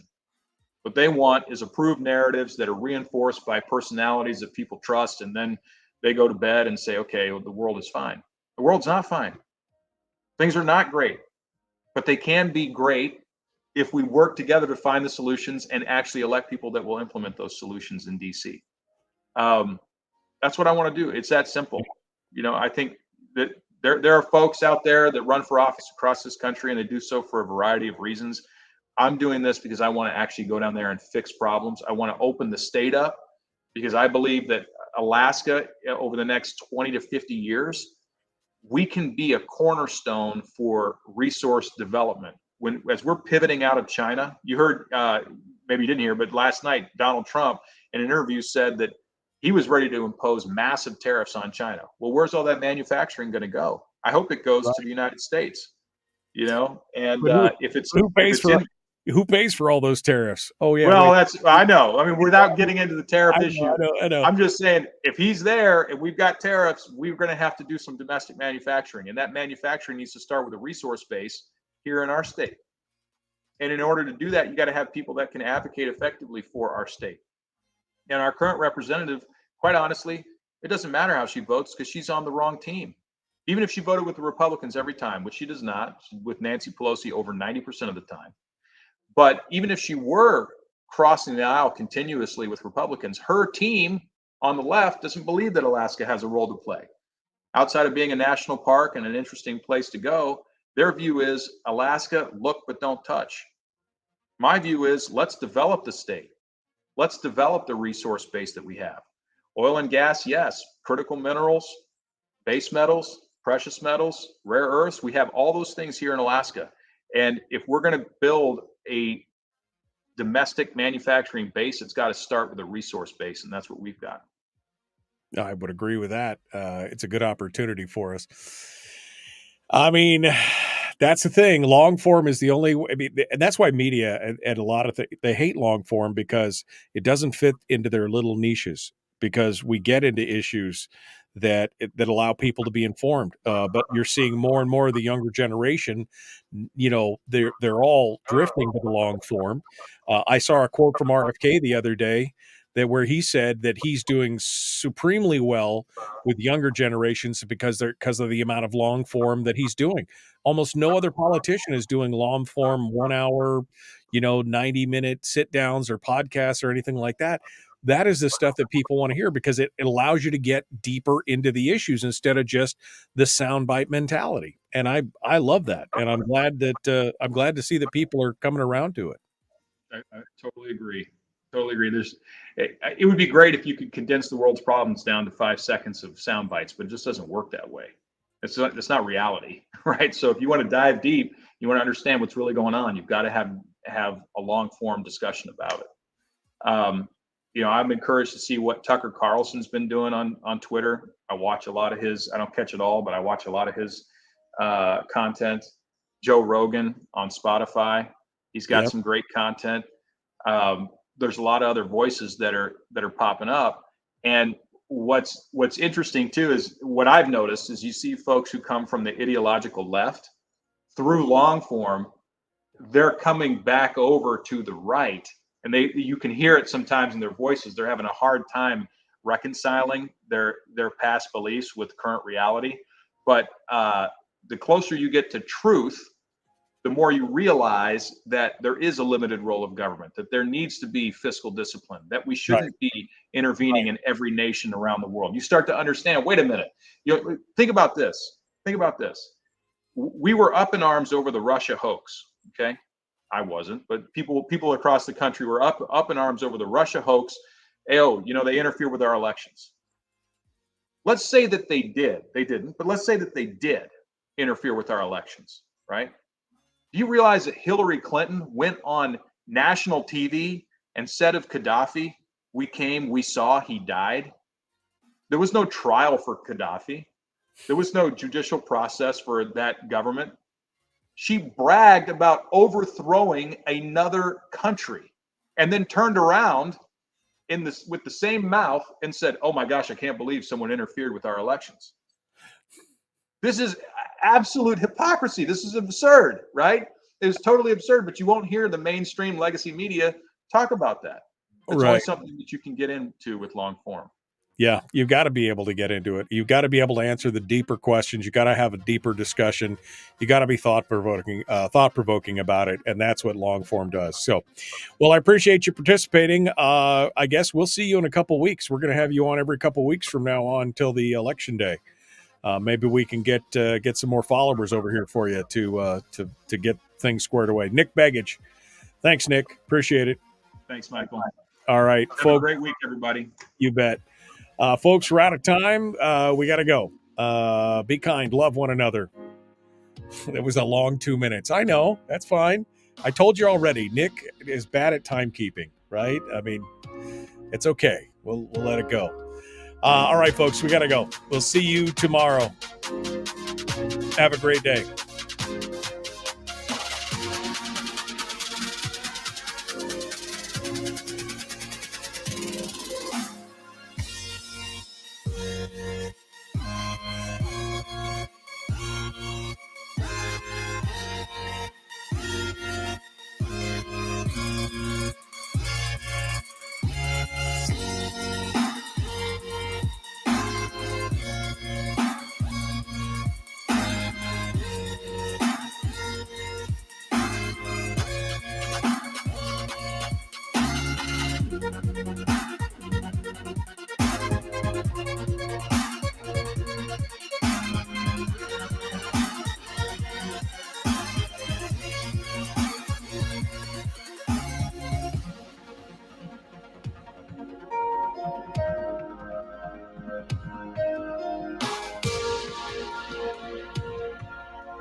We've shed our terrestrial radio skin, and now we are slimy lizard internet people.